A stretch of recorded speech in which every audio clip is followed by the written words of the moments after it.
then they get to keep it. That it was proceeds of ill-gotten gain. So when someone earlier was talking about the watch and it was a gift from somebody.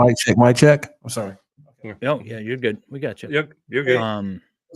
You'd have to actually bring that gifter in, whoever it was. I'm assuming some celebrity, to testify that they actually gave that watch and it was not the proceeds of ill-gotten gain. But the watch is missing, so it's irrelevant anyways because they don't have it to give back. The problem is that he pled guilty now. So now it's not a question of is he guilty of a crime? It's a question of were these the proceeds of the crime? And so they have to go through that. Lucky, well, depending on how you see it, it is the same judge in the civil forfeiture as in this trial. Yeah. Judge Whitaker. Let me jump in. Would be. Sorry. That may pose a problem in the civil forfeiture case because the judge made certain rulings, for example, one to shield this investigator from the cameras, and we don't know what the argument was for her to support that. We got the list, but we don't know why she was shielded. And she's also said that there were body cameras in the room. So this is almost a $500,000 watch. This is something that can't be investigated by Fulton County. It might have to be investigated by the feds because of the value. Well, and that's something else. So like Cat Lady says in chat, but was that enough? What he pled to, was that enough to justify seizing of this property? The state doesn't care. The state's going to say, you jump through the hoops and prove that it wasn't the product and of ill-gotten gains. And then we'll let the court decide. The other thing, too, is they often play a shell game, and this might be what's happening with this watch, is there's many times when cash is taken and the state gives it to the feds. Now, the state authority can keep usually most of it, if not all of it, for themselves. But then they're subject to a civil asset forfeit lawsuit, basically, to get it back. Now, if the state authority, the police or whatever, the local police, give it to the feds will then, the state will say, well, we're not in possession of it. We gave it to the feds and you got to go sue the feds. And it's like a little shell game. But the state authorities will also get somewhere like 50 to 60% of that back. So say if they took $100,000, they're like, you know what? We don't want to argue about this $100,000. We're going to give it to the Fed. The Fed will give them back 50 or 60,000 that they could just keep free and clear, and be like, no, we don't have it. We gave it to the feds. You see that a lot when they have federal task force, when the marshals, Homeland, they all have this whole task force. Then you see proceeds. Yeah, and what they'll do too is sometimes they will federally deputize state and local authorities, and then the state authority will say, well, I'm arresting you for the state crime, but I'm seizing the cash as a federal officer, so you got to go take on the feds. It's a giant shell game, and it's all to buy toys that the police can't get into their normal budget. That's all it is. Yeah. If they see a cool sports car, they might like, oh, we're going to seize that. And then we'll have a cool Mustang that we can paint with police colors or something. That's what they do. Yeah, but does it matter that the police have testified to this in Congress, in state legislators, and say, yeah, we use this as found money that we can just freely spend. Pennies from heaven, one officer said. Yeah, and you have a fellow Michigan lawyer who does a lot of coverage about civil forfeiture, Steve Leto. Now, but does it matter that these items were entered as evidence? Well, it does for the purposes of this. Like, the property has to be maintained under, I don't know what the statute would be, but I would assume Georgia has a statute that the police have to maintain these items for the purposes of disclosing it to the defense and to the extent that they're involved with this particular case. But once this case is done, then they're free to acquire them through the civil asset forfeiture. That's why this lawsuit's been filed now, because it's against all the property taken from Young Thugs who pled. The case is done, right? The civil forfeiture this is also interesting because the raid or the search was on May 9th, 2022. This was e-filed on July 7th. The items, it jumped so the the gun on you. items were in the cops' possession for almost 2 full months before they actually filed the civil action about we are seizing these items. And Well, you don't at have to file the civil action to seize the items. You can seize it as part of your investigation, and then you hold them as part of your ongoing investigation and subsequent trial. But what they want is they want to convert the ownership of those items from Young Thug to the state of Georgia. Yeah. That's what they're trying to do, is they're trying to convert the ownership. And somebody asked in chat, what happens if the car and the jewelry are on a loan basis? It's against the property itself, not the owner. So if you loan somebody a car and that car is used in a crime and the police seize it, they can take it and keep it because it was used in a crime. It doesn't matter who the rightful owner is. Yeah. That's why the laws are written that way, because otherwise people would just lease vehicles or whatever, rent vehicles or borrow them, and then be like, oh, you can't take it because I don't own it. My mama owns it. You know, she didn't do nothing wrong. Yeah. So that's why the laws are written the way they are. Yeah. One of the lenders of jewelry has filed suit to get the items back, and it is jewelry. I've heard both $100,000 both $100,000 and $1 million worth of jewelry. So I assume it's somewhere in between. Depends on what they are insured for. Nick, you had I don't know if you brought the itemized list up of the things that were procured from the seizure. Was that watch listed on the list? Yes. Okay, so if it's listed on, they vouched it. If they vouched it and they have it a serial number, then if they don't have it in their possession, then someone's lying. Someone's lying about the watch. Yeah. Well, like I said, with the whole shell game idea, right? You know, it's most easiest to track when it's cash, because this, you know, the police will just say, "Oh, we gave it to the feds." So we don't have it. You got to go deal with them. Fulton County District Attorney's Office have their own civil forfeiture account. So the DA's office have that account where things seized gets put in there, which is quite interesting, because 8 days after this suit was filed, Nathan Wade started to get paid from the civil forfeiture fund, allegedly. Now, the DA's office have scrubbed that, but I have it. Nice. So, July 15, confiscated funds, seized property.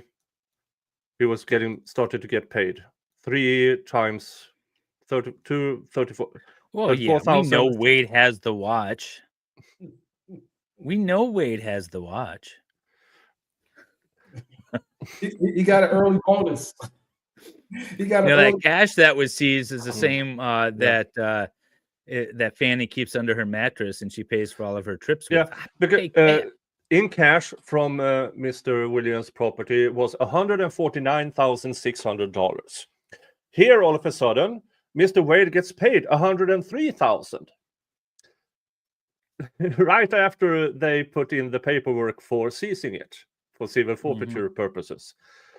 And I don't know how much travel they did for all the money that Miss Willis had in her mattress, but yeah,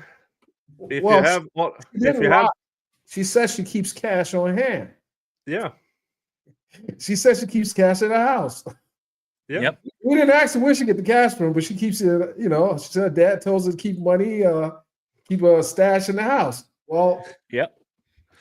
Well, in order to have that cash in your house, you need the cash to begin with. And apparently there are no withdrawals from Miss Willis that can show she has actually tens of thousands of dollars at her house.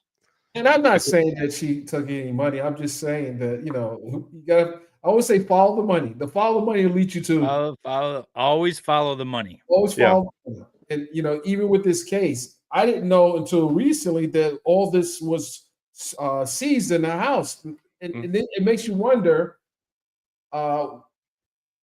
why the judge didn't grant him a bond. And then I could understand why the defense attorneys wants to, take an inventory of what was taken from the house. These lawyers got to get paid as well. So they may have some dibs on these assets as well. Because the guy was sitting in jail for 2 years. Yeah. Yeah. Now we do know somewhat of what the money might have gone to. I have allegedly authentic photos from the Aruba trip.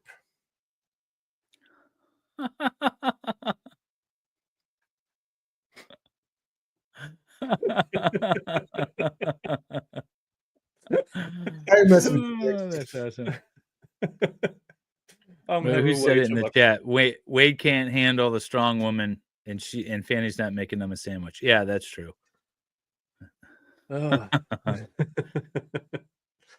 Oh, yeah, but it's also strange that the money seems to fit with the payments to Mr. Wade and the cash that she spent. And then you have this investigator on the stand saying, "Oh, we left it behind." Well, how did it get itemized if it was left behind? That makes no sense at all. Well, I mean, I kind of explained it away. I'm not trying to play devil's advocate or defend her, but like I said, if she's taking inventory, they're writing it on a clipboard, her little assistant is taking pictures of her, they set it all back down, or they bag it later. Things could be left behind, so it ends up on a list, but it wasn't actually taken. It's possible. Is it likely? Probably not, but it's, there's always that possibility out there. I mean, anything's possible, but the probability of that happening with these seasoned investigators, and the fact that she so nonchalantly mentions there was it was a watch there, something to that effect. You had played the tape earlier. I mean, you would know if you're looking on people's social media and they post them wearing jewelry and they wearing special items of clothing. You see a watch, Richard Milley, and you are covering rappers, especially someone like a Thug, and that didn't kind of spark your interest. This is a very nice watch. I have a watch collection, and if I saw that watch, oh yeah, this is a nice watch.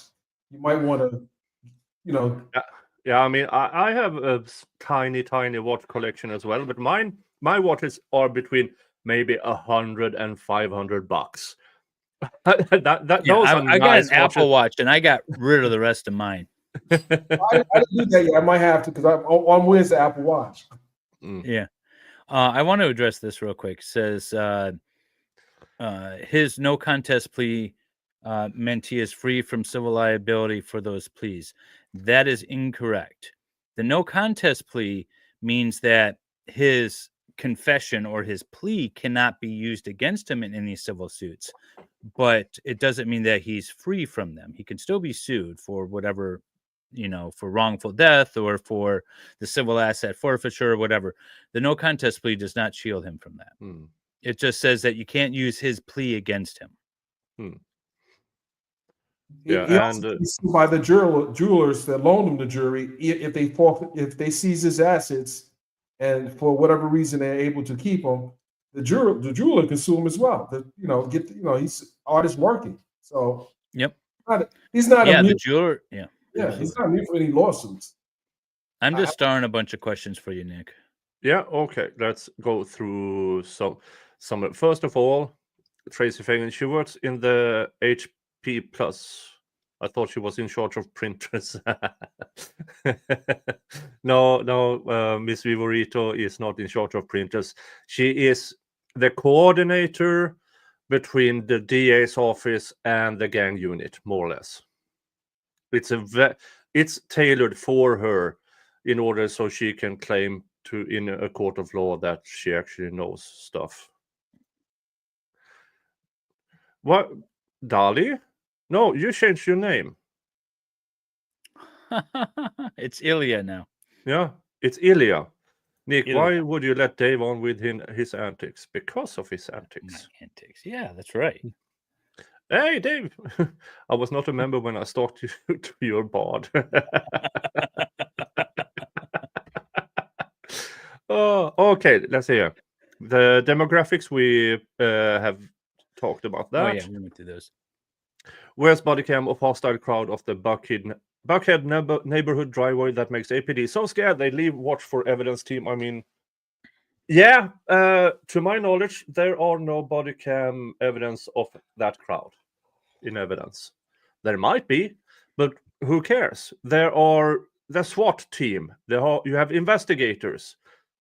That crowd is at the end of a 50 fucking yard driveway. They don't care. There was no fear there. No. The helicopter is up there.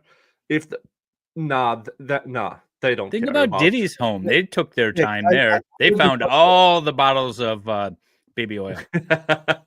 Nick, I lived in Buckhead for 15 years. There's no crowd hanging out in those type of neighborhoods. The neighbors don't want the crowd. They don't want the crowd in those neighborhoods. And people from Cleveland don't travel to Buckhead. Right. Well, so when she said that, I said, wait a minute. So you were feared of the Buckhead crowd? Oh no, the boxed wine drinking moms. Oh no. What, the nannies gathered? And if you recall, when Doug got arrested, if you look at the footage of his arrest, the street was cordoned off. So where did this crowd come from? From his neighborhood. It was cordoned off. So where did the crowd come from? You didn't see a crowd outside when you saw the press out there, and the press was pushed back. Yeah. So that's a whole lot of more BS from Investigator Vivorito. Would you sign an inventory list? We already went through that. Let's see here. Oh yeah, I started. Please don't try to read them though. Yeah, I'll start the questions, but I won't try to read them. Rambling Rose. Hey, Nick Mods in chat. Did you all see the video of 3 officers in Texas who stole high-valued items from a family who were getting excited from their home? It's supposed to be evicted from their home. Evicted from their home. No, I have not seen that. I have not seen that. Wouldn't surprise me. Nope, not surprised at all. Ocean Beach, they bag everything but watch. No way. Also, there are 2 Miller watches taken. 1 white, 1 pink. No, it's a black band and a pink band. At least that is what is in the itemized list. But still, in order for them to get because they have the serial number for both of them, and you don't get the serial number unless you actually take it with you. You have the rough, which is documentation. You show it for the camera. Here's this thing. Here's this thing. But the itemized list is in the precinct. So no, her explanation. Nah, not buying it. Duchess of Fluff. They recorded the serial numbers while they were probably on the property. They bagged it, they sealed it, and they put in whatever in the bucket or whatever they used to carry it out. But it didn't stay in the house. For her to suggest that Mr. Williams or whoever who they surrendered the house to once it was clear, I mean, that makes no sense. You know, like, because he would have said something. Hey, I got the watch. Don't worry about that. You're not suggesting that his father's stealing from the son. That is what Investigator Vivorito implies. Well, we handed it over to William Sr. and that other person, probably a lawyer. It does not make sense. Duchess of Fluff, what recourse would a private citizen have if the items that were seized end up going missing? Well, so it depends on what your ownership is or your interest in it and what your connection is. So if you're like we talked about the jeweler, right? Then they would have to sue, say, Young Thug. If you're the rightful owner of the property, then you could sue the state, try to get it back. If it's part of an investigation, you might not be able to get it back until that case is done. And if you are the subject of that investigation, presuming that they can't prove that it was proceeds from ill-gotten gains, then they'd have to give it back too. But essentially, you got to sue the state on behalf of the item. Yeah. Over here, we have one of the local courts that handles what you can actually sue people here in Sweden as well. And one of the items that went missing in one case was one of these rare collectibles of sorts.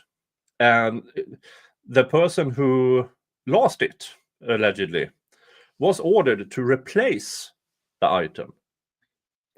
That person tried to, no, I can give you the monetary value at the time, but now it's 5 years later.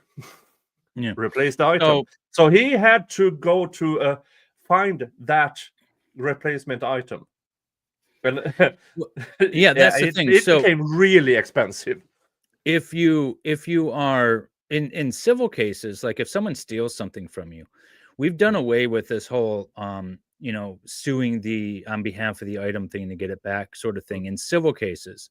And you just sue to get it back if it's like something of sentimentary value or unique value or things like that, or if not, get compensated with the dollar amount that it's worth.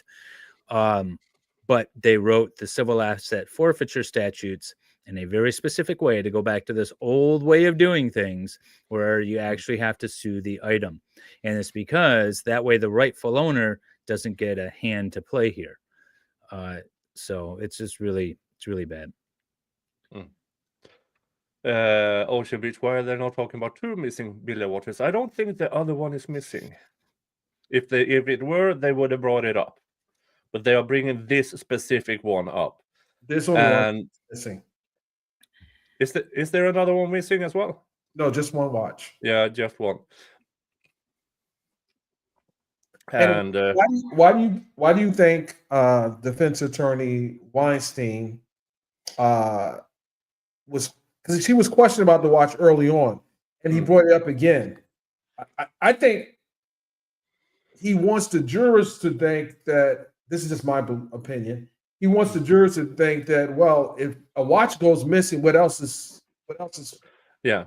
What other evidence went missing? Whatever evidence was conjured, whatever, Yeah, if we have all the expensive of a watch goes missing, something else is going on here. Yeah, we have all the missing reports. We have the missing surveillance video from the McDonald's. We have the missing report from the hospital after the laundromat incident.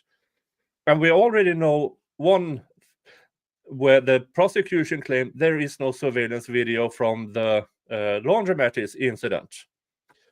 And all of a sudden, they found through that dispatcher, who amazingly, those recordings were kept and handed over by mistake, I assume, in discovery. Another Brady violation? Yeah, but it was handed over that the police chatter in the radio, that recording was somehow handed over. And in there, you can hear the cops saying, you need to let this Toyota go through. It's the owner, so we can check the surveillance camera. And then a few minutes later, there are cops watching the surveillance video. And the prosecution claimed it never existed. So it all ties together with where are the reports? Where are the surveillance video? Where's the watch?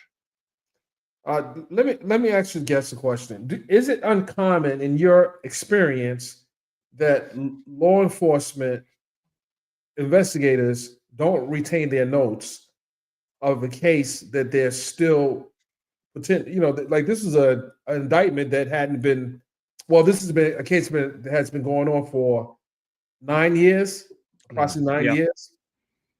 They didn't retain their reports. Is that uncommon for law enforcement, in your opinion, to not keep any notes regarding their investigation? It's common for them not to take the notes that are, I didn't take notes on that particular thing when they're, favorable to the defense.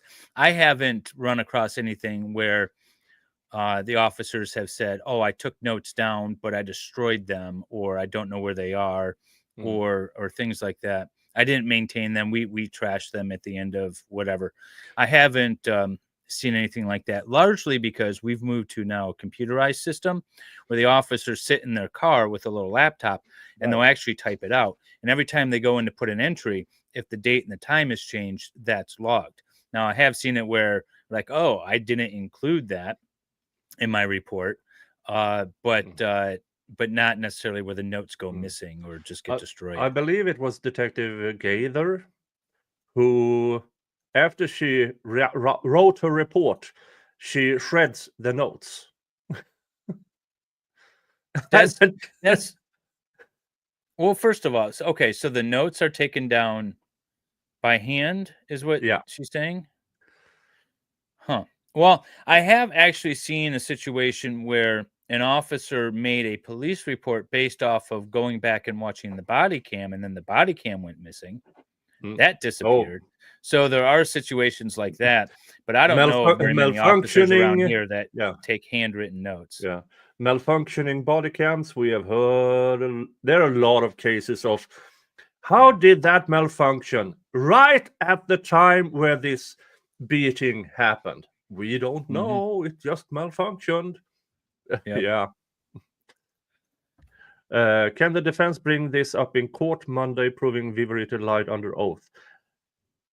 In closing, it is in evidence now that she. Yeah, I would argue it. Definitely.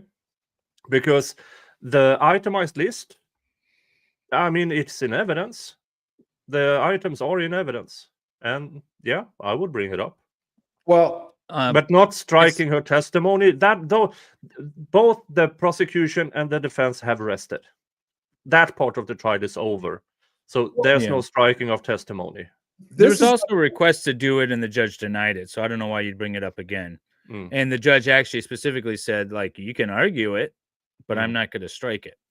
And here's the thing: Viverito is going to come back up in these other cases because the other like Miles Farley. He's one of the people that has yet to be prosecuted, and you have other defendants that haven't been prosecuted. So she's going to come back up, and I don't know how they're going to use her, but this is not the last time we're going to hear from Viverito, assuming Miles doesn't take a plea deal. Yeah, this is a prior hearing or trial. I don't know if they can reference a prior trial to the jury, but a prior of sorts. It is, if she starts telling different stories, of course, they can try to impeach her. The more the better, and especially when she herself changes her story on the stand. She also watches YouTube and Twitter and everything. Yeah. So she this is a dry run for her, so to speak. So she knows what will likely be asked of her. So she has a opportunity to sharpen her testimony. Well, and that's also partly why I think they went down this road on the defensive end too, is because it's an opportunity to cross this woman and get her locked into her story, so that she later can't back out of it so easily. In the civil asset case, and I'm assuming counsel is retained, or at least he's got an eye on that, right? He knows what's going to happen there. Absolutely. I do that a lot with preliminary examinations. Me as a criminal defense attorney, I never waive them. I don't know why anybody would, because it's really your only opportunity to lock the state into their testimony, their witnesses into their testimony, and then you can use it against them later on. So never skip it. Lock them into their testimony whenever you get a chance.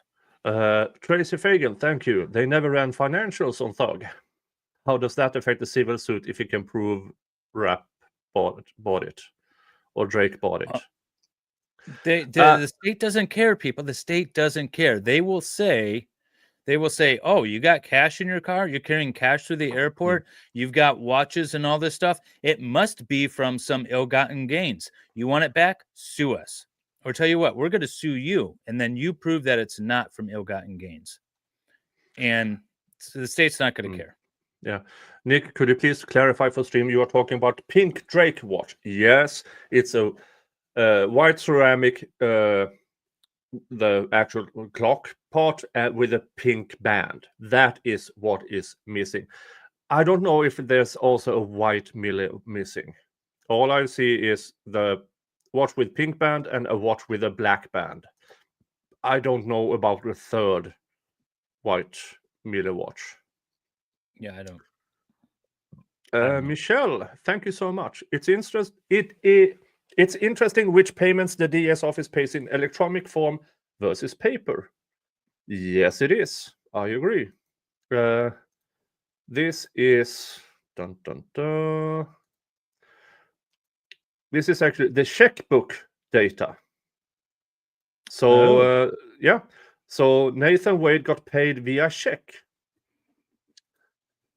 So there should be a paper trail, but those are the papers that they have been, which Ashley Merchant has been fighting with the DA's office because she wants all of it, and because it's public documentation, public papers, and they have refused. But now the Georgia Supreme Court says, hand it over. Well, they haven't. It's not in a written any. I just wanted to address this. We don't only address comments and questions in the if they're super chats. If you put a red question mark in, we know that it's a question for us, and we've been starring those and pulling them up. So if you do have a question, go ahead and throw a red question mark in with your chat, and then that'll help us spot it. Yeah, and I've been asked. I mean, this is not a super chat. This is not a super chat. So yeah.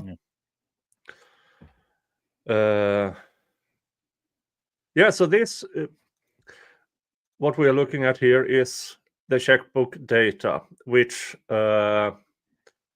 what's her name again?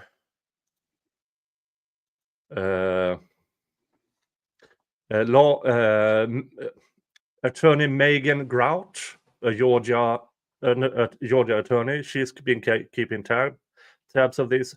She took this out on November 21st, yesterday. Today, November 22nd, these three are gone from the DS office list. These three payments are gone. I can barely read those. Are those to Wade? It looks like to Wade. Yeah, this is from the seized property. These three payments are now gone from pennies from heaven. That's what they say. Pennies from heaven. So these three payments are now gone. Television. My question is, can the defense bring this up in court now? Oh, she asked that a few times. She was really anxious to get that answer. Yeah. Yeah. Well, in closing, yes, but the evidence part of this trial is done.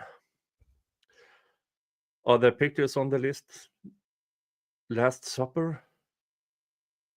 Are the pictures on the list the Last Supper? Oh, the Da Vinci's Last Supper?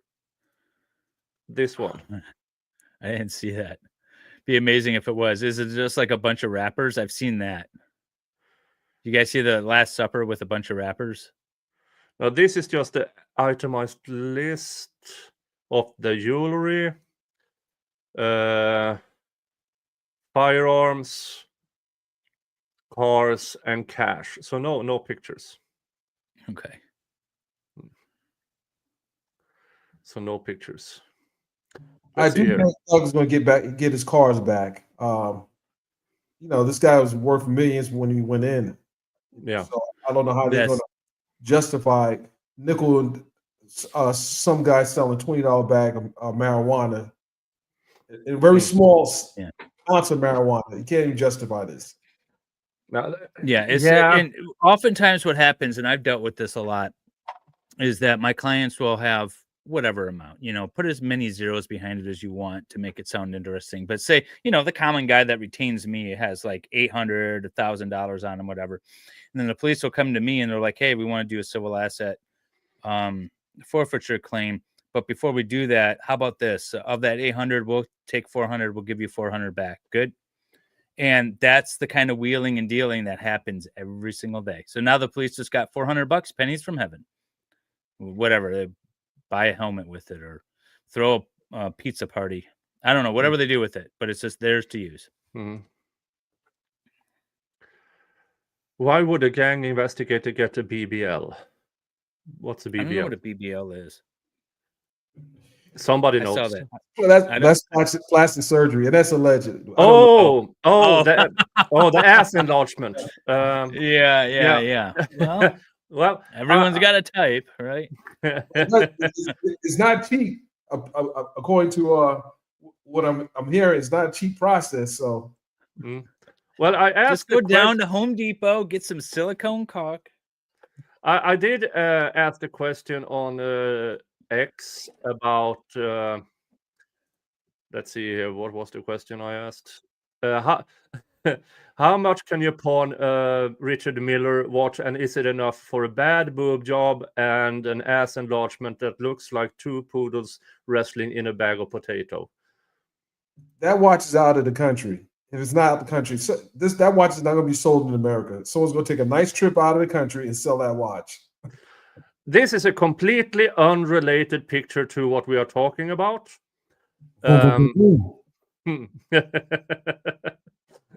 Completely unrelated, because Miss Vivorito asked for her picture to not be shown.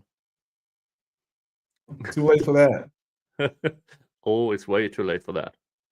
Well, I was just going to pull up Laura's comment again. It's okay if you're new to YouTubing. That's what we're here for.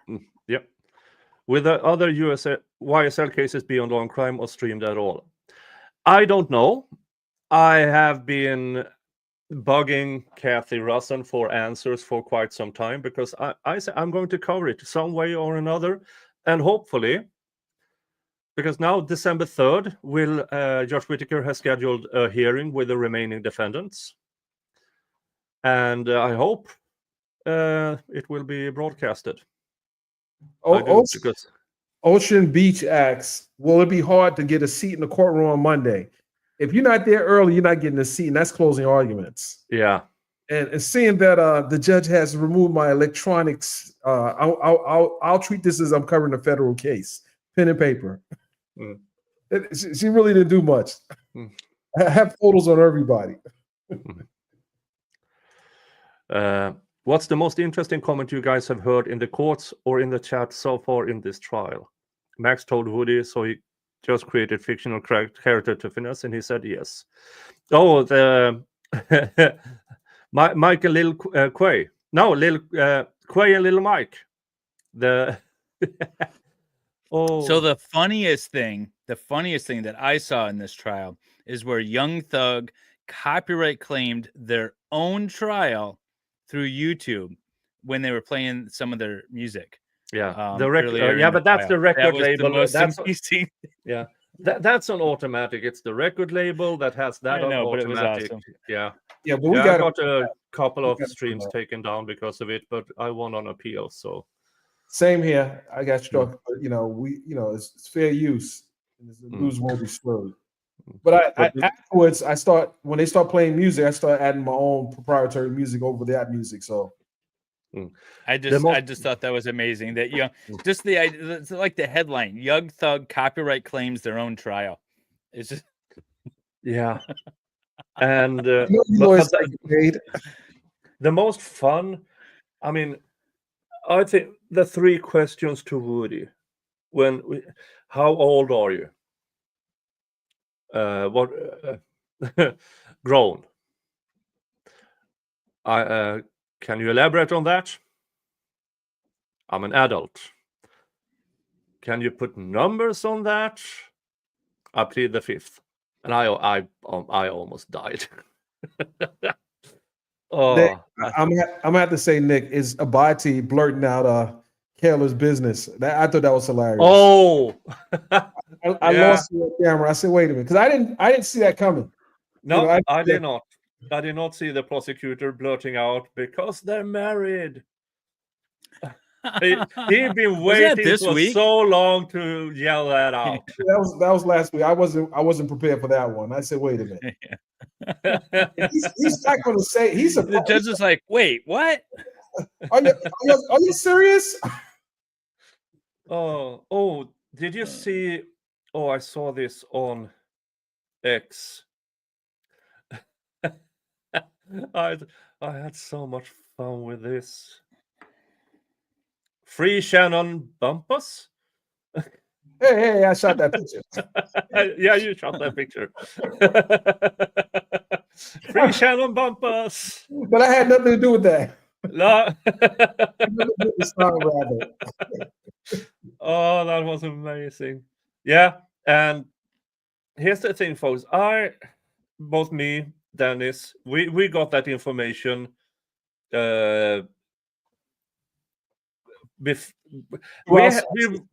Dennis sat on that information for quite some time. I knew about it a few weeks before I actually covered it, or we covered it. We all needed some confirmation, and then all of a sudden, confirmation came. And so many people called us liars. So many people. And wait, Nick, he knows that, my title said confirmed. I don't say confirmed as a journalist. I wouldn't say confirmed if I didn't confirm it. Yeah, we still haven't heard the exact words from either Shannon or Kayla, but I mean, we are as close as we can be. We have the marriage certificate. We have everything needed. If this was a trial, we would get a conviction out of it. We definitely. All right. He can use a cash checking service to cash the check. There would be no paper trail then. Oh, you're talking about Nathan Wade. Oh, the checks were written to cash, yeah. Yeah. Or yeah. Yeah, he could. Can they use the money before the civil judgment? No. Yes, no. Well, I mean, technically, money's technically fungible, no. Right? Technically no. But my theory: did Fannie Willis actually steal Young Thug's money to give it to Nathan Wade? Not without a few steps in between. She's expecting that money, so she paid out the equivalent amount through the civil forfeiture fund until somebody told her, you can't pay your lawyer through that fund. And all of a sudden, oh, whoopsie, better scrub it. And it's $103,000 that has been paid out, allegedly.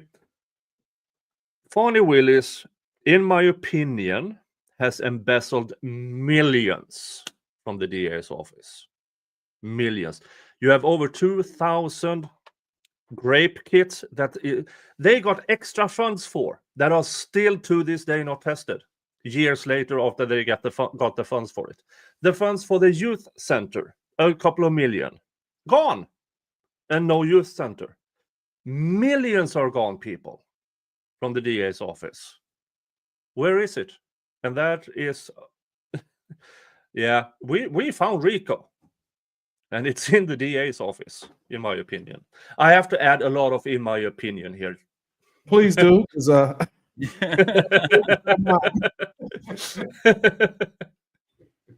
Viverita said the pictures and watch were left behind, but only the pictures don't appear on the list. Watches are there. Yeah, Kobe's. Yeah. On the list. They might not. So this is just stuff that they're trying to keep by claiming that it was proceeds from illicit activity. So if they're not trying to keep it, they don't have to sue for it. Yeah, so they are actively trying to sue for it, and I assume they will try to have an auction for all the items. But if it's not there, it doesn't really matter if if it's on the itemized list. They have acknowledged it is in our possession, and it isn't. It's gone. It got feet. Where is it?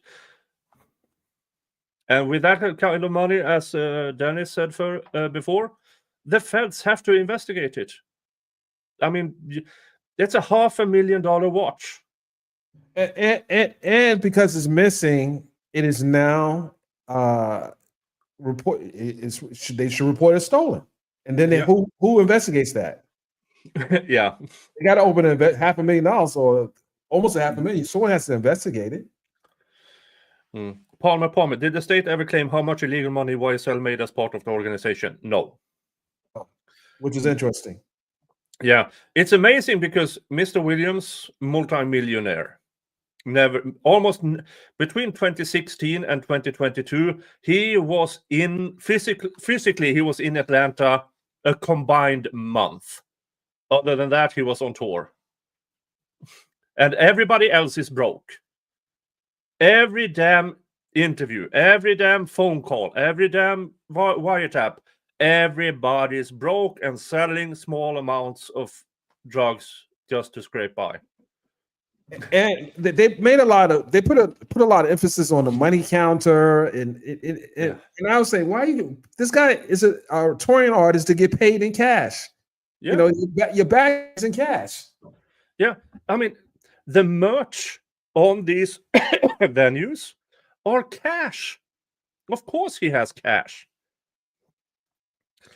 Television, if the civil court orders him to get his property back and things are missing from the list, how do they usually handle that?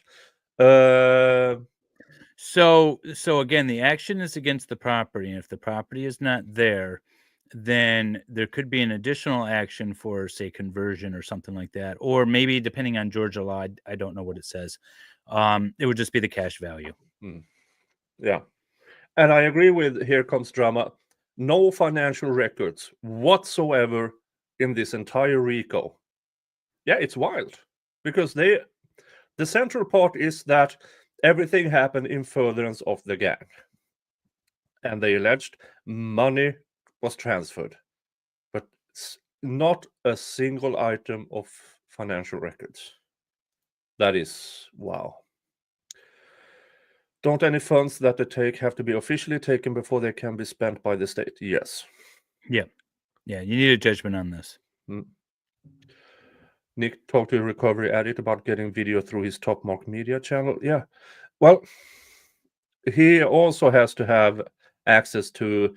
Now, I do know there is a court feed or a Zoom feed, but I still have to apply for it. And, yeah. What case are you talking about, Nick? This one? Yeah, the next remaining one. The remaining 12. If L&C isn't covering it, then Recovery Addict has been partnering up with another channel and trying to get cameras in the courtroom. For another trial. Yeah, for the rest of the 12 defendants. Oh, okay, yeah. So you just got to put her. Well, it's the same indictment. Wait a minute, it's the same indictment. It's the same indictment. So my Rule 22 is good for the other trials. Is it? It's good for the other trials, not this particular trial. Okay. If you have the time and can put a camera in there, I would love to be a part of it. My Rule 22 was modified for this particular trial, but not any other trial. Okay. But I don't know there's going to be different judges. I think Judge Dempsey has one of the cases as well. Is it true only 50 of those watches were made? I have no idea. They're expensive. That's all I know. Yeah, it might be that this particular watch now is worth a lot more since it's been mentioned in the trial, mentioned it's missing. Yeah, the value have gone up, I would assume. You think we care a lot more about the watch than Thug does? Well, Mr. Williams have other things on his mind, and that one of these things that he should always have on his mind is staying out of trouble for the next 15 years. Yep. He's going to serve another 8 or so, right? Is that what it is? Half of the 15, and he's banished from his old neighborhood. So yeah, he shouldn't be anyway. To be honest. Yeah. Oh no. Yeah, and he has to have 4 charity concerts per year, which is great. he's he has for the next 15 years of his probation, the remaining of his probation time, he has to have concerts. Oh no, free publicity. Thank you, Judge Whittaker. Zach has a question. What about the honey-baked ham gift cards and bouncy house rentals? That is in the Fulton County Jail. Fulton County Jail got extra funding for that was supposed to go to improving the situation for the inmates. They used that money for family days where they rented bouncy houses and stuff, and a Christmas gift in the shape of a honey-baked ham. For the inmates, they bought new tasers. Okay. Yeah. So that is what happened. And I mean, there are a few civil suits against Fulton County Jail. You have the family of the guy who died by bedbug bites.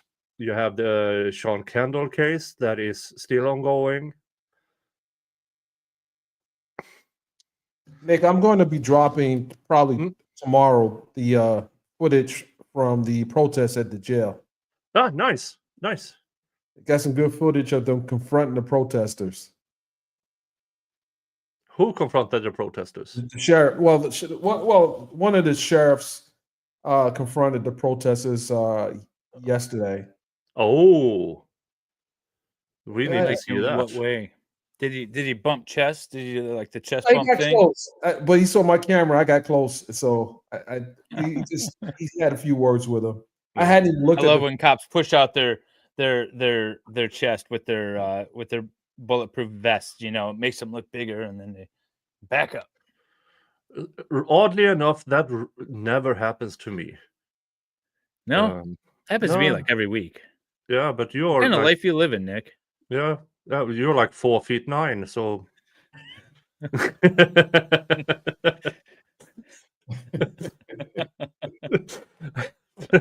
Yeah. Oh, we have to talk about the whole situation. Miss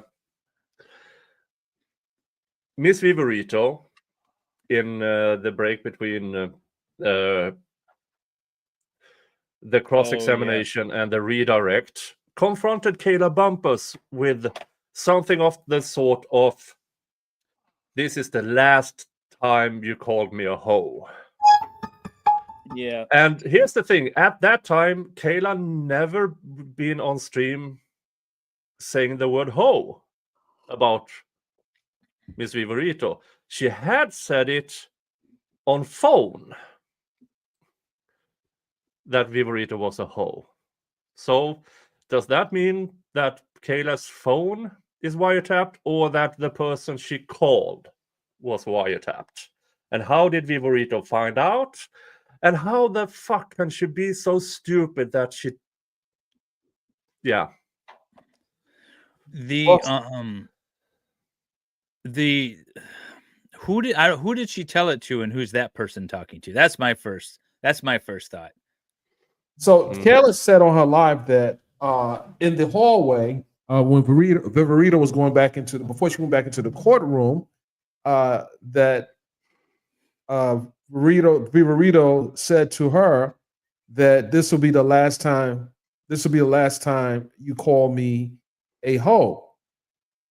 And then apparently Kayla said something to the effect, "I won't call you a hoe. I'm gonna call you a B instead." Something to that effect. I don't know the exact, but she said it on her live. It was interesting because she had a witness. She had someone that was there in the courthouse with her who witnessed it. Plus, there was a deputy or deputies around when that occurred. So, I said on my live, I said, "Well, this sounds like a terroristic threat." Yeah. She testifies she has 4 Glocks. I mean, so I'm listen. A bunch of us own weapons, but when you're confronting someone in the hallway, and that's your husband's fighting for his life, and it didn't sound too kosher that this professional witness would even confront anyone when she's trying to have a professional posture in the courtroom. Well, your first mistake was calling her a professional.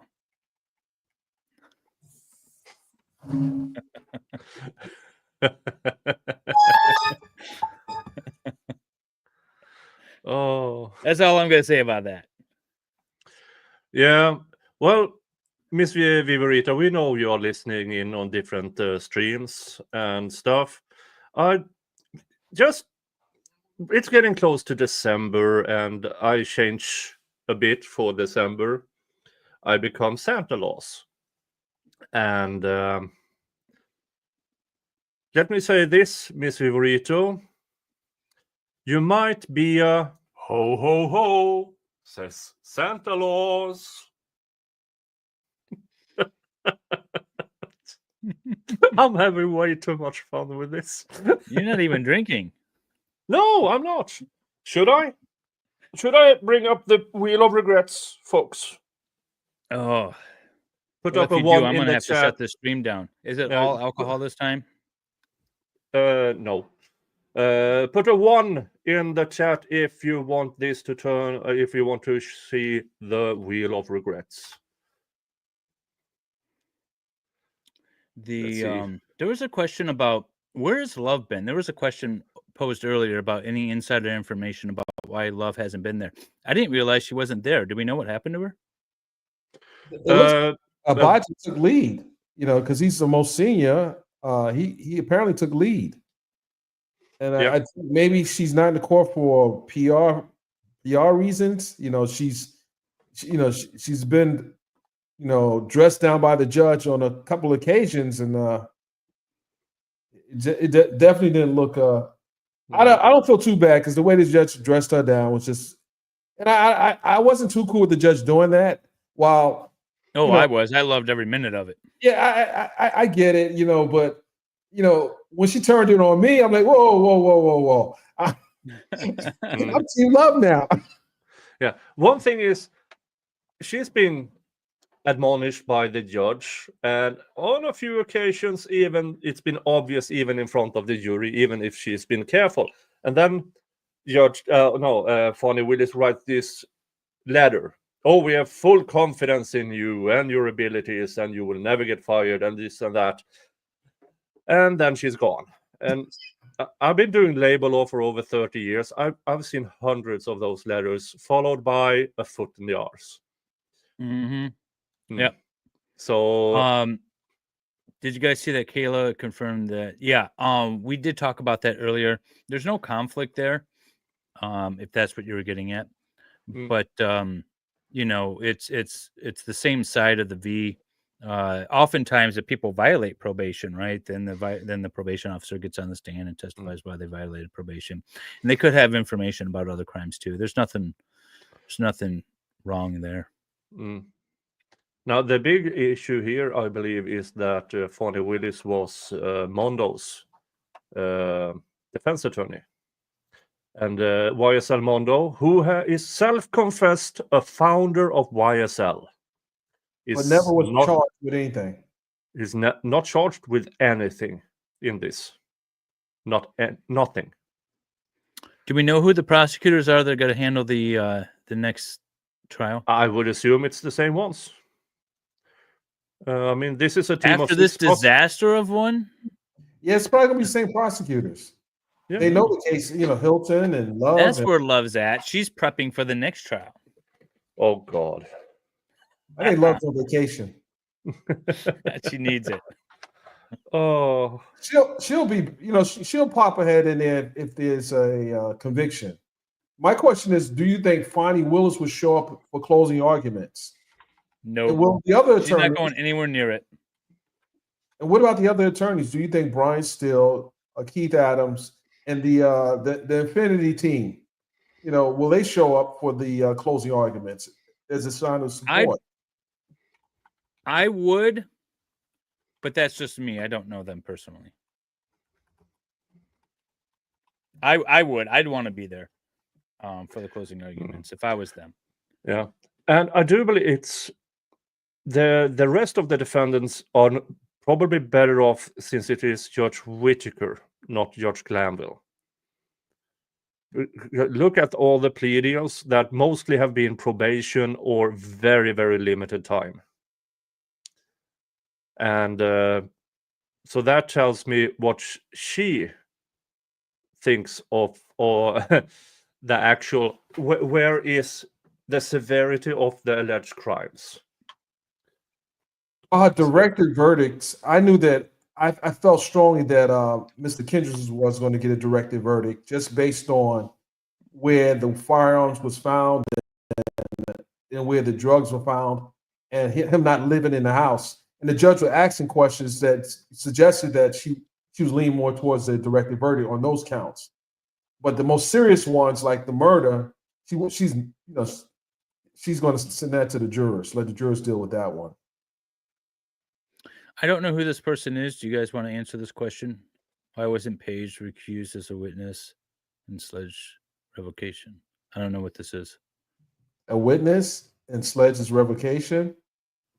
Paige Whitaker, she's the judge. Yes. Why would she be recused, and why? Yeah, why would she be recused anyway? She's the one that. Oh, she's there's be no reason to recuse herself on that. Yeah, no. I get it. It was Glanville's. He was allocated. He took his allocation with Glanville, but Glanville's off the case now. So Judge Whitaker would be the only judge to revoke his probation. So, and you don't want Glanville on it. Oh, nobody wants Glanville anymore. Now he's just in another courtroom doing more judging, and that's a shame that if he acts like that. Now I heard on other cases apparently that he's been a great judge, but he was not showing his best side on that trial.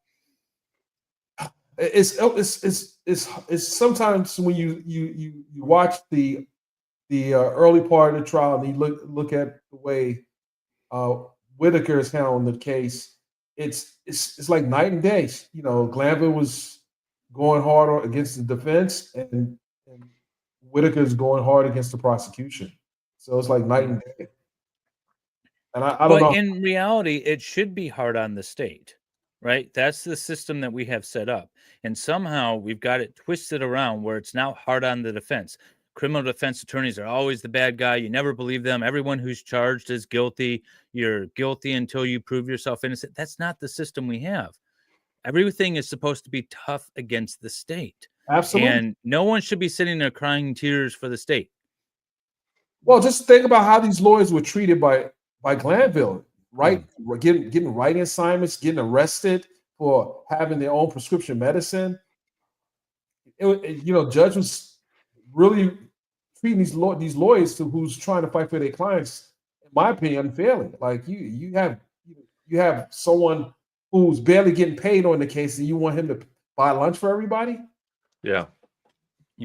And it was funny where he bought the lunch from. the Pink Pony. He got chicken wings from the Pink Pony. Oh wait, who's the Pink Pony? Yeah, the Pink Pony, by the way, was mentioned in the very beginning of this trial because one of the victims of a carjacking and robbery was the madam of the Pink Pony. Now, that was all that was presented. They never, no charges, but it happened close to Cleveland. That's it. That's all the evidence that was brought forward about that. Oh, the car was carjacked half a mile from where YSL allegedly have their area.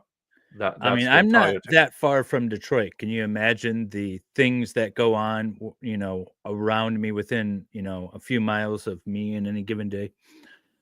Zach wants to know, can the witnesses be called to testify in the case for the other defendants? Yeah. Yes, absolutely. It's and they will be. It's the same case, same witnesses, same gang experts, same plea deals. That's another question. Yeah. Do they want to? Yeah. Do they really want to have Woody back? Yeah. No. Woody, you guys can answer this one. I don't know enough of the details. Why aren't they looking at the last person who talked with drinks and the suspicious cashier and the suspicious guy in all black who kept staring at Mr. Nichols before he walked on the side? Because the detective Bad Santa cowboy cop had such a tunnel vision. He was basically told, we are looking for that white Audi, that white Ford Focus, and that's it. And we saw on the video, there is a third car. As clear as day. There was a third car that, for me, probably did it. But he had the tunnel vision was... he had tunnel vision in the shape of a toilet roll, which explains why his testimony was shit. And I'm amazed. I mean, for whatever reason, whatever they thought they would prove with the drinks murder, they proved that Shannon Stillwell didn't do it. For me, at least. Because Hogan had... Yeah, Detective Hogan. That's his actual name. Yeah. Why did Page... Hogan's here. Yeah. Why did Page... I'm sorry. Go ahead. No. This is for your guess. Why do you think the closing arguments? Because it was spoke about in the court on yesterday that it will take 2 days ago. It'll take at least the entire day to do closing arguments for both sides. Seems pretty long to do a closing argument. I hate long closing arguments. The jury has just sat through a long trial, very long one in this, and I don't even care if it's a 4-day trial. The jury just sat through it. They know what the evidence is, but for this particular case, I feel like a longer closing might be appropriate because it was last year, witnesses were testifying, and the jury's probably not going to remember it, and it would be appropriate to point out things. Now, still, if it's done the proper way, there should be about an hour of jury instructions. There should be then an hour, no more, of closing from each side. Even still with this trial, highlight the important parts. Closing, then jury instructions. Yeah. Well, so they usually give preliminary jury instructions, and then they do the closing, and then they finish up with jury instructions. So that's the typical way that it would happen. I would imagine it's going to happen similar. Why it would take all day? Because the judge knows that this is a long trial, and attorneys and also she knows this prosecution and how long-winding they are. But also they need to go. They maybe not, but go through each and every aspect of the remaining charges and overt acts. Yeah, I mean, the nonsensical testimony that we witnessed over the last year needs to somehow be condensed in some logical story. And the judge is going to allow the state to attempt to do that. And so they're going to give, the entire day for closing, which is probably appropriate because you don't want to, you don't want to go through all of this and then have it turned over because you didn't allow one side or the other to bring all the information to in a closing argument that they wanted to. Yeah. Probably the state is going to use 4 hours of closing. Then it is 2 hours each for the defense, and then 1 hour of rebuttal closing. Yeah, that's the other thing too. Is there's 2 defendants now, but there were originally, I don't know how many there were. 6. There were 6, and each of them has the right to present a closing. So, in the order of operations, it's the state goes first because they have the burden, and then the defense goes. As to how, which defendant's going to go first, I don't know. And then the state gets a rebuttal. Sometimes there's rebuttals, but very rarely that the defense gets to say something after the state's rebuttal. And then we're done, and then you get more jury instructions. Now the state can waive their closing, which I don't like. They can waive their first closing, force the defense to go first, and then offer a 4-hour quote rebuttal closing, which I really hate, but states are doing it, prosecutors are doing it more and more, and I don't like that at all. I believe it shifts the burden in the mind of the jury, And I don't think they should be allowed to do that. If they waive their closing, they waive all of their closing. So we'll see. I don't know how George is going to handle this. What do you think? What do you think? How do you think the jurors will view Love not delivering their closing because she did the opening, and if she doesn't show up in the court? Do you think that's going to have an impact on how the jurors view this case if she doesn't show back up for closing? Generally, I say yes, but I don't know how much the jurors have been exposed to some of the back and forth. And but generally, yes, a change in any party. I thought for sure it was going to be a mistrial with the change in the judge, because that alone can sometimes rock the jury. So any changes like that, generally, I perceive it as having an impact. And and in fact, we've had cases dismissed when parties have had to change counsels in the middle. Yeah. So it's not a good look. Yeah, it seems like Fulton County court system have this thing of, if it's in the gray zone, it's punted to appeals to decide if they did wrong or not. And for me, some of these things that happened in this trial also, that's not even in the gray zone. Especially the change of judge after he screwed up. Based on Rachel, go ahead. Based on 4 of the defendants taking pleas, how dangerous is it for these 2 defendants to be looked upon with some of the stuff that was presented? Because a lot of stuff that was presented had nothing to do with these 2 defendants. Well, there's still the RICO, right? And so it's the conspiracy, it's the acts of one affect the acts of another. So if you're all in the group, and you're all doing this stuff together with a common scheme, and something bad happens because of someone else, you're still on the hook for it. I think the state's going to be able to make that argument. When it comes to the perspective of the jury, I was going back and forth, and I was trying to think, like, does it benefit the remaining defendants? Is the jury going to be like, well, obviously the guilty ones pled, so these guys aren't guilty?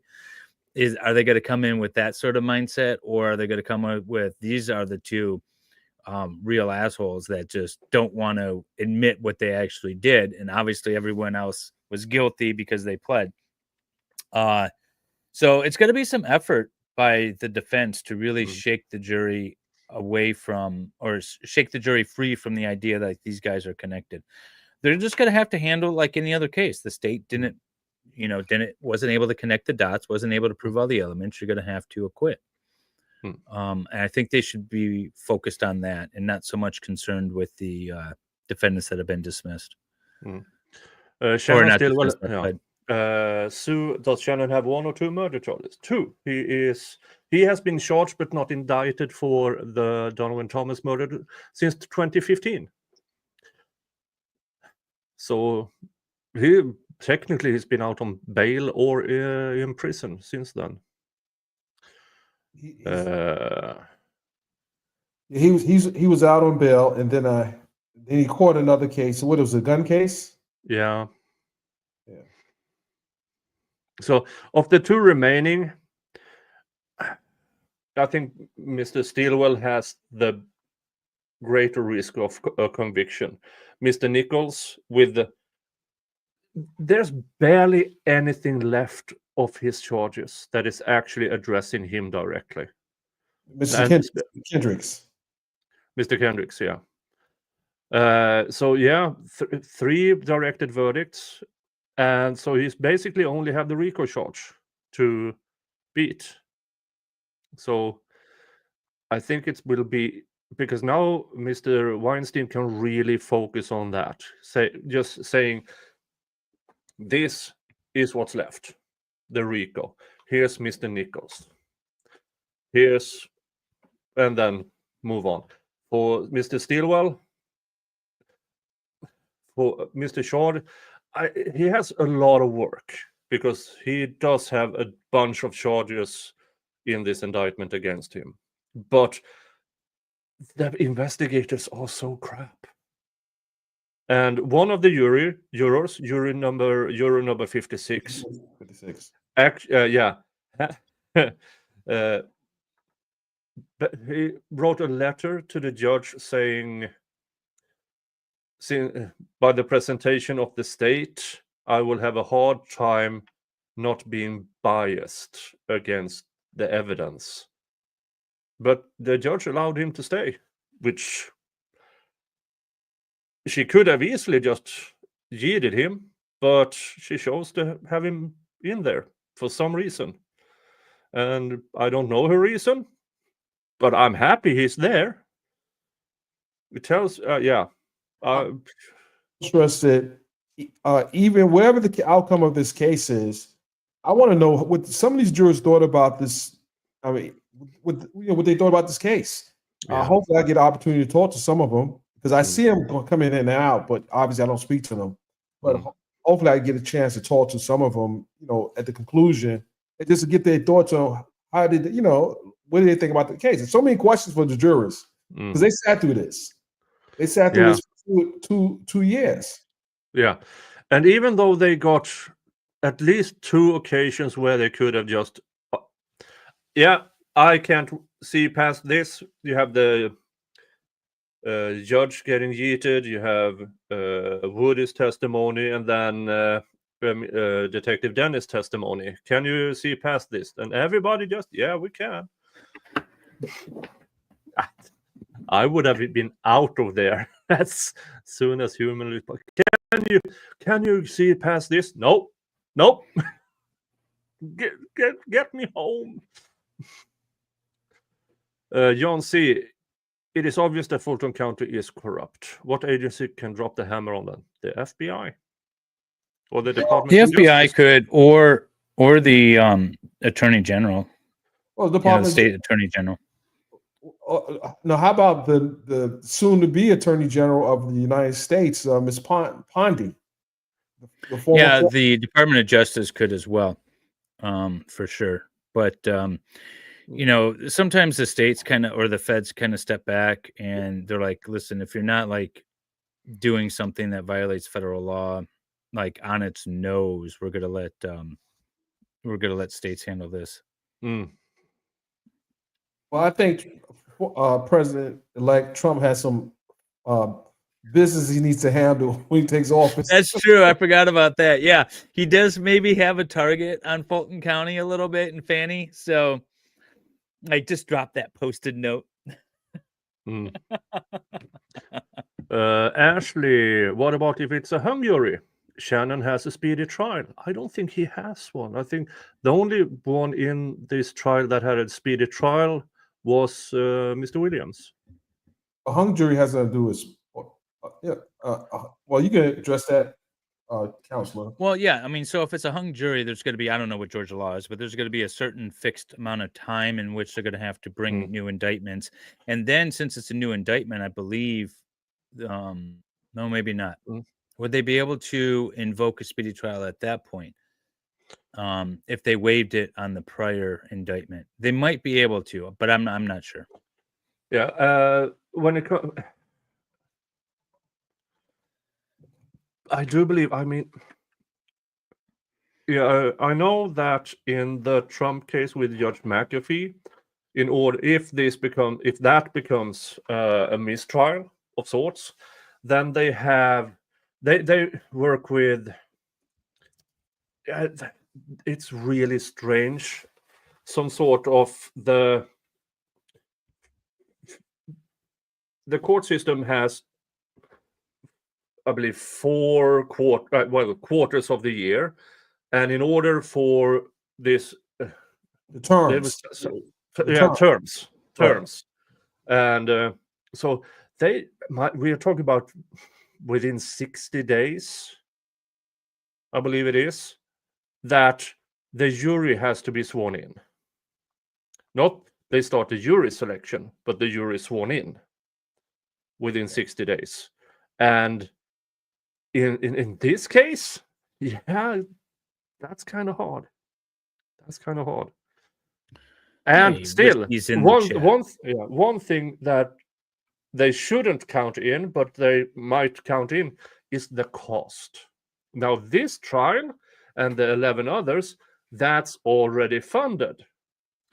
I saw that A comment. retrial of all of this, another 15 to 20 million dollars. Yeah, I have a hard time seeing them get that funding for that. They're going to plead this case out. Yeah, it's going to be time served or probation, or the combination. That is my assumption, even for the remaining 12. Because if, say, they get convicted, for the sake of argument, they get convicted, and the judge says, well, 5 years minimum for the RICO. Yeah, I will commute that to time served. Because that's what she gave Young Thug. Oh, they got convictions on the board already, and I think that's what Fonnie wants. They got convictions on the board, so it's a win for the state. Yeah, it is. It really is, and it's unfortunate that they got some wins out of this. But that's what they do. That's what all prosecutors do on all cases across the board. I don't care if it's a petty little theft thing or something bigger like this. Yeah. Hey, Whiskey. Sir, I told you that I would be happy to join you. You just got to let me know. I saw that coming through. I said, "Oh God." He said, "I want to make it stand out too. I'm gonna pay him to make this stand out." Yeah. But I do have to actually jump off. Speaking of, it's past my bedtime. But mine's too, as a matter of fact. Yeah. So, but thanks for having me on, Nick. Yeah, thanks, Mr. Bryant. Nice to meet you. Nice to meet you as well. I think I'd be seeing you on Twitter. At the MLS. I'm on Twitter from time to time.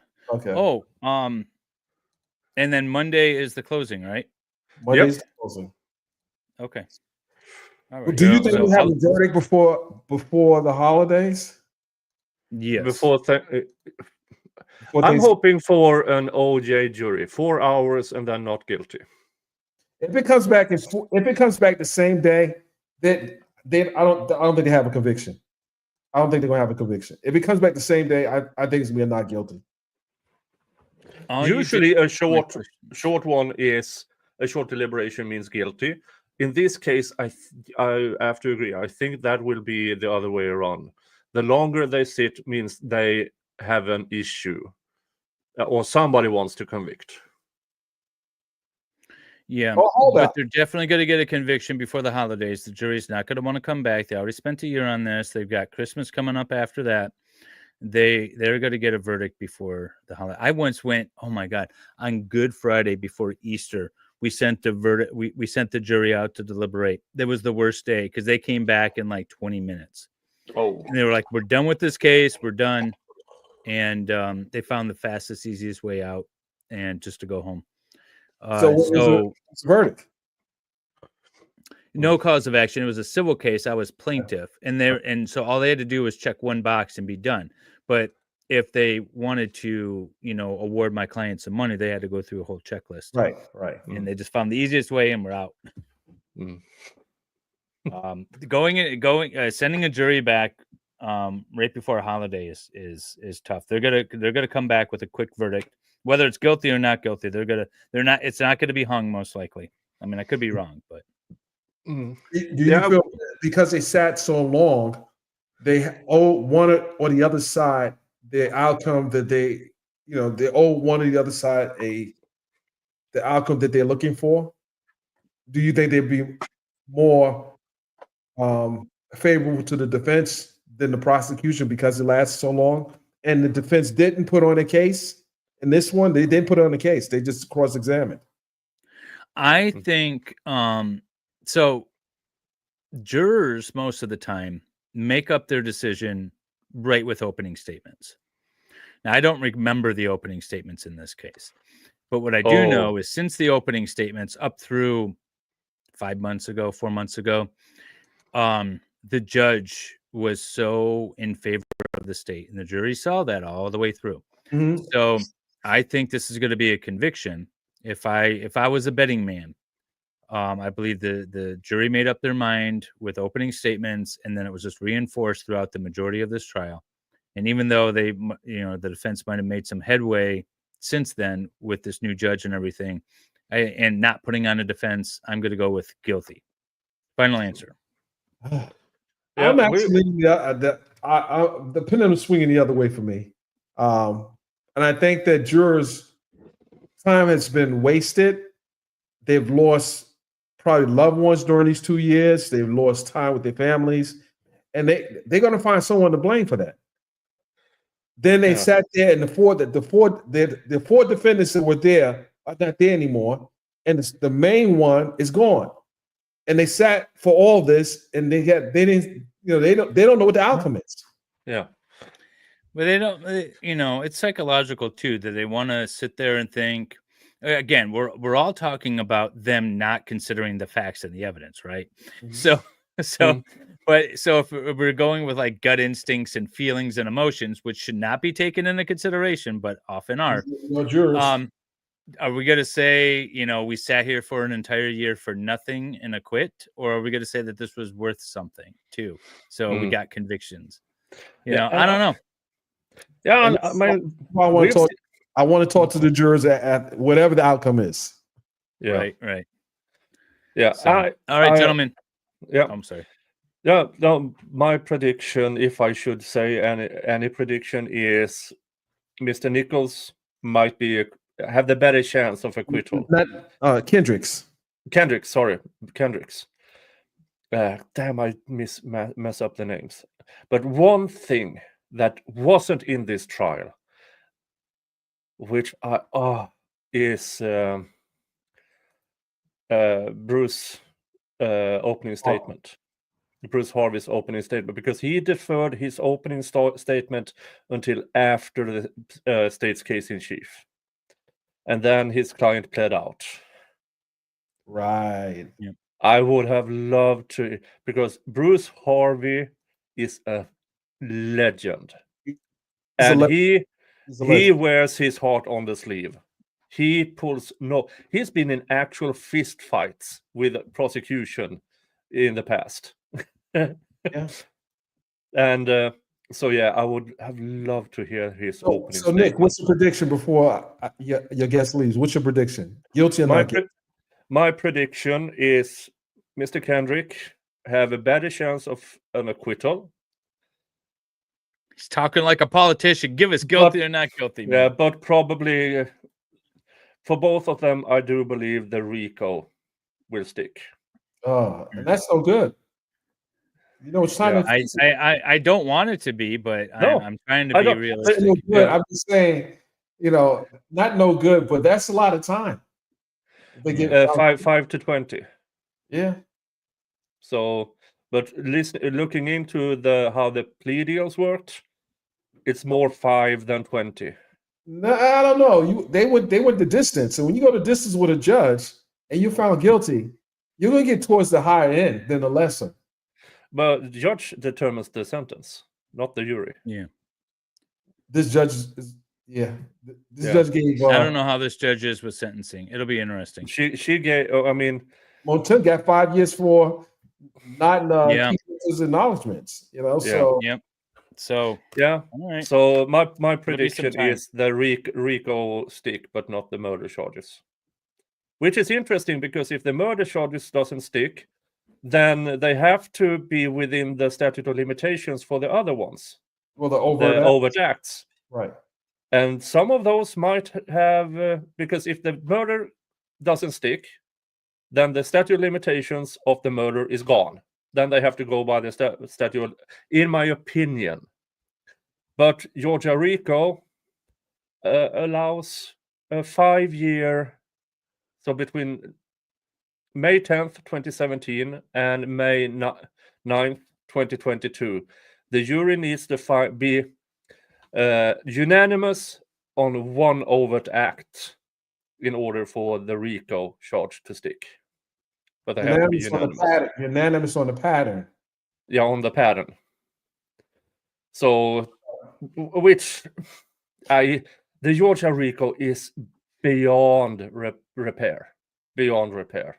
I don't believe they should be using the RICO right now. They should have just tried these these guys, and they didn't have enough to try them individually. So Yeah. I don't know. We'll see. Your guest has to go. I know you're trying. Yeah. All right. Take care, guys.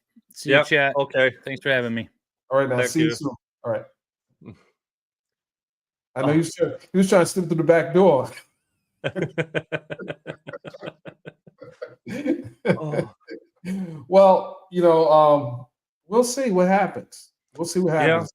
It's yeah. I hope for acquittal, but I've seen so many trials with less evidence, and then this trial, and people are put away for life.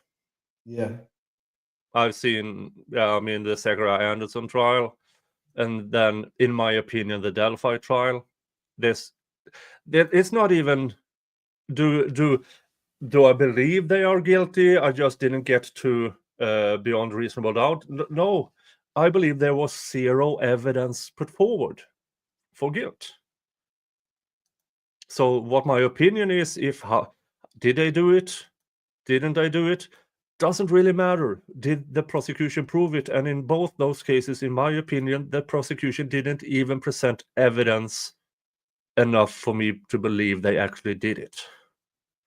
Do you think these jurors not being sequestered might be a good thing? And now that we know what we know at the end of this trial, I know the judge gave the jurors instructions not to look at any coverage, not to read the social media. Yeah, but even if they're not actively searching for it, this is big news, especially that Judge Glanville was yeeted from the trial. Because there's one thing what they hear in court, and one thing how they present it in media. And in media, it was Judge Glanville was fired from this trial. Right. So if they even saw some of that negates that. Oh, that's why he gave so much favors to the prosecution, and now he was fired for it. And I don't know. And that's why I disagree with your guess. The jurors may have saw the opening. Well, he's talked about the opening, but the judge was a part of the opening, and the judge had control over what was essentially allowed in the opening.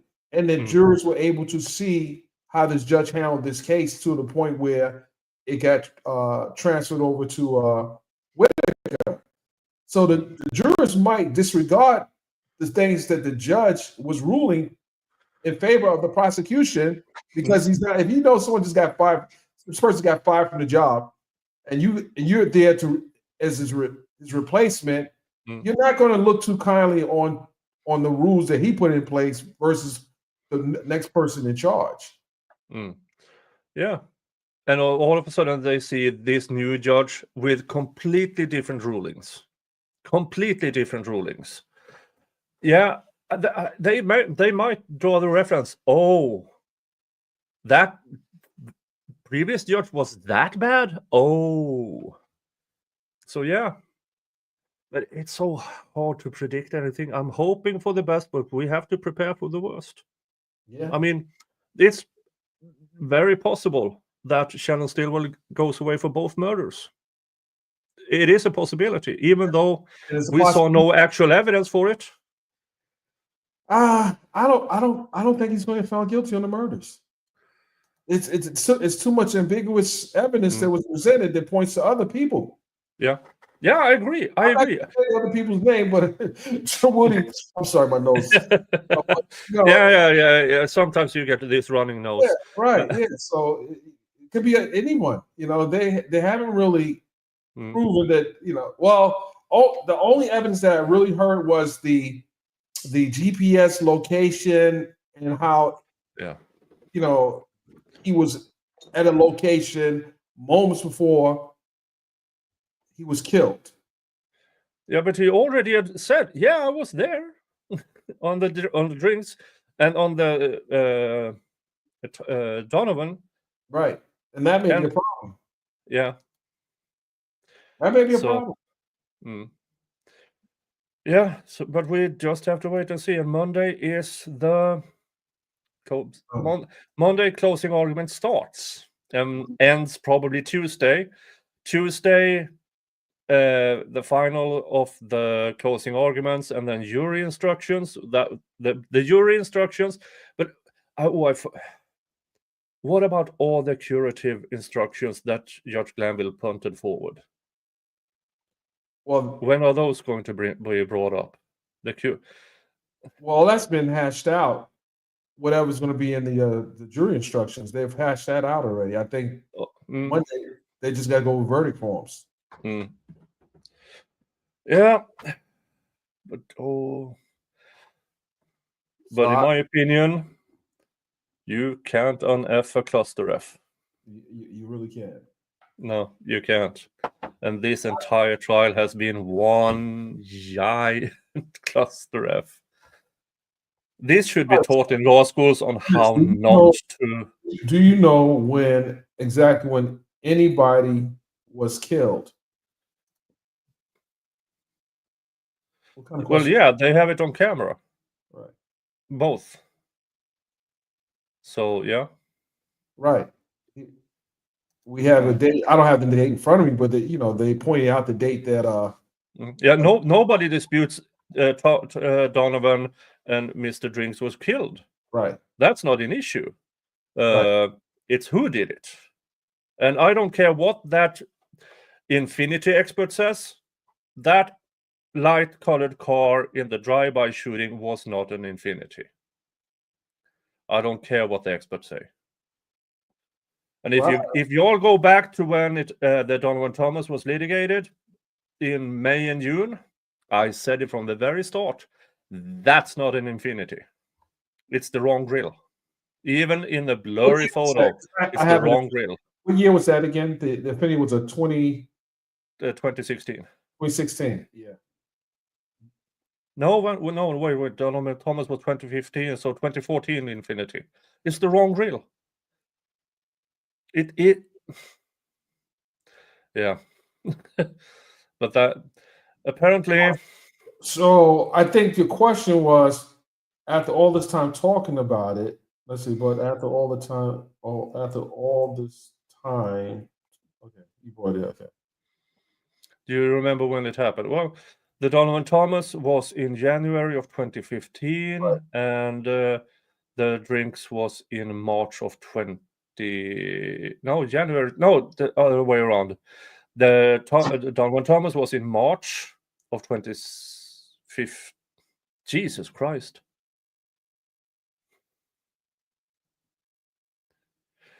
March of 2015. And the Drinks was in January of 2022. And we've been watching it. We could have breaks and everything. The jury have to sit there all along. Jesus Christ. And they have so many notes. Yeah. So many notes. So, yeah. Drinks. March 22nd. Thank you. Donovan Thomas. Yeah, okay. So January 2015 and Drinks was March of 2022. Thank you. Thank. Right. This is what I like about the chat. If we get something slightly off, you're right there. Hey, here's the dates. Thank you. We have great chats. Okay, I'm looking at what Ghost said. I barely remember what this case is trying to prove.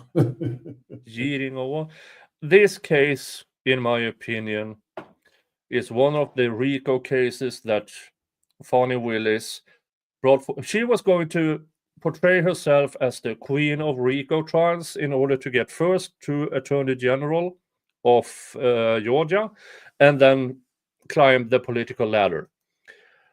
She bite off a big chunk that she couldn't chew, and all of a sudden we know, okay, so you slept with a married man, and then you lied about it in church. I'm going to answer one question. I got to leave. MMP, why don't you just repost the question? I'm scrolling all the way up. I don't see a question. She wants me to answer a question, and I don't see the question. It disappeared. Repost your question. I don't see it. Okay, hold on. Let's see here. Can I get a link for Brian's? Brian, okay. They want a link to Byron, Byron, Byron. Byron, not Brian. Byron. Gigi posted. Thank you, Gigi. Boom. Mr. Dennis Byron. Yes. On YouTube. Okay, so Drinks was just a few months before Doug got arrested. Yeah, so the March 2022, and then 2 years later, Thank you, Gigi. 3 months late, 2 months later, everybody got arrested. Mhm. And that was probably the final factor. They believed, oh, this is the YSL.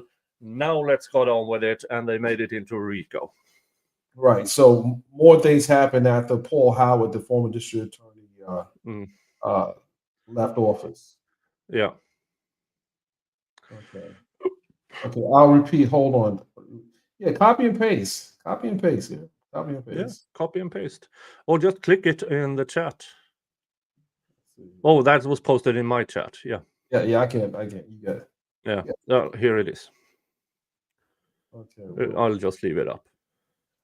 Well, she had a question. I'm trying to scroll down. Did your guest say who left say he didn't remember opening? Well, Dave doesn't follow this case, so he pops in on occasions because opening. The prosecution's opening when she when Miss Love quoted Rudyard Kipling. Right.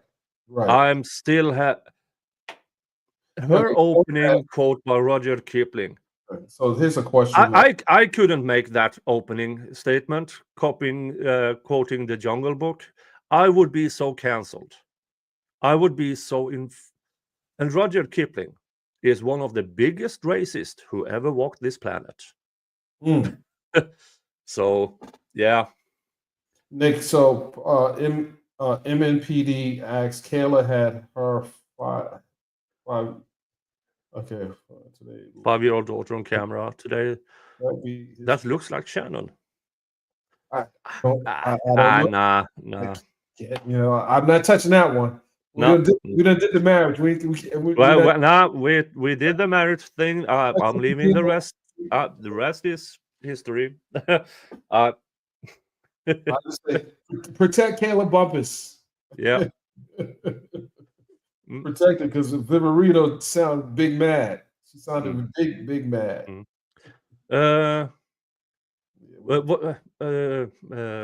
Dennis, if you make Ghost mod on your channel, she can. She's really good at it. She's really good at it, so she can post links and stuff. Okay. Ghost. Okay. All right. Well, I'll be Nick. I gotta bounce. But I enjoy being on your platform, my brother. I appreciate you bringing it up. No worries. I will have you on any day of the week. Absolutely. We definitely did good on our last one. How about that? Let's see here. All right, guys. I appreciate you, Nick. Thank you for bringing me up. And I will definitely tune into your channel tomorrow when you are going to expose. What was it? The footage from the protest yesterday. Yeah. Yeah, we're gonna go over it tomorrow. So, ladies and gentlemen, we'll have that on our live tomorrow early. I just got to go through the videos. I didn't even pull the camera out the bag. With that, ladies and gentlemen, I appreciate you, Nick. Until next time. Until next time. Thank you. Thank you. All right. Let's see here. Nick, not related, but will you join the Delphi Live tonight under the Professor? I don't. It's 2:30 a.m. here. This one is going to bed after this. But first, what I'm going to do, I'm going to do this. First, thank you to Tracy Fagan for your $5 super chat. Thank you to Dali for being a member for 16 months.